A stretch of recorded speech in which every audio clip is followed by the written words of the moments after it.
So there's a person in my life that I have great affection for, and it isn't reciprocated. And that drives me a little nuts. Yeah. But then there's the part of me that knows that's not my business. That he's going to do what he's going to do, and I don't have any control over it. Yeah. But I still find myself wrapped up in the almost tantruming stage of like, damn it, why not? kind of a thing. And I know it doesn't feel good, and I know what that means, that it doesn't feel good, yet I still find myself in that sort of uncalibrated loop of despair. Well, we're going to start in a broad place, and that won't surprise you because we always do. But we want to take this opportunity. We'll help you with this specifically, of course. But we want to take this opportunity to help you all to understand that you proceed under a flawed premise, usually, that does not serve you and never ever will. And that flawed premise is that it matters to me what you think about me. And it also seems to you that if I think this toward you, then you should think likewise toward me. Oh, that's tricky. Because what anyone feels or perceives in any moment in time is way more about what they've been doing and what they've brought their vibration to than anything that has to do with you in this moment. So we want you to consider this just as a really good basis, not just for this question, but for this day. And then we'll go back and walk through this. Think about law of attraction, the law of attraction, and how it manages everything. And think about what it says is that everyone is offering a vibration, and those vibrations are being managed by the law of attraction. The law of attraction is managing all of that. And as the law of attraction is managing all of it, that means that nothing can come to you that is not vibrationally active within you. Which means, as you get a response from someone that isn't pleasing, your awareness of that is active in your vibration. So it's hard for you to get anything else. And it feels to you like if they would just do something different, you would feel better. While we keep saying if you would do something different, you would feel better.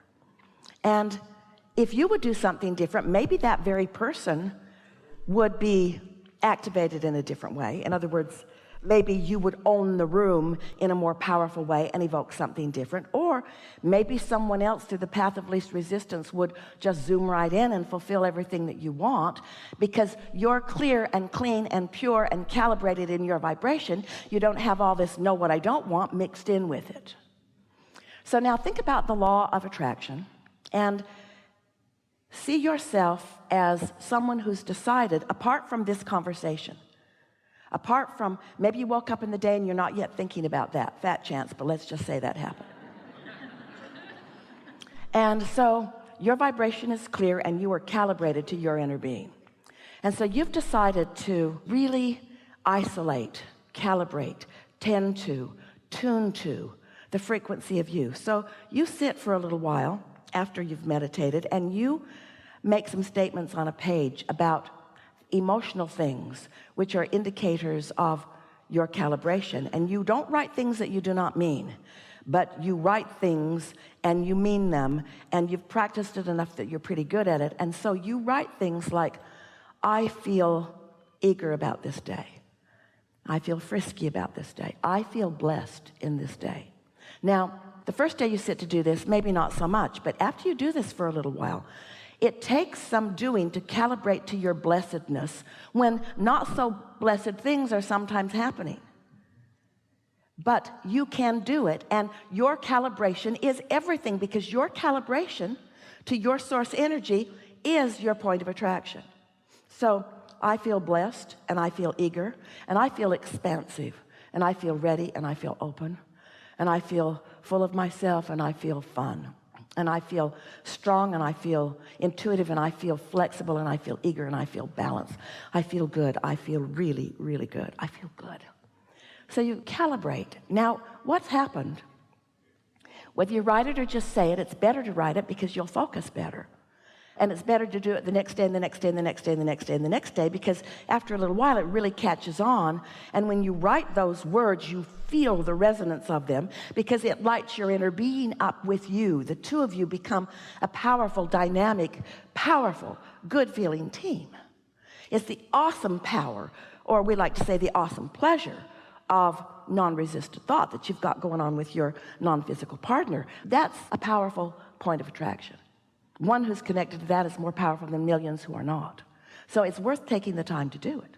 So you're all tuned into that. And now the image that Esther has in her mind is she's in this energy bubble, and she's now moving out into the world, into traffic, through the airports, into places where lots of people are.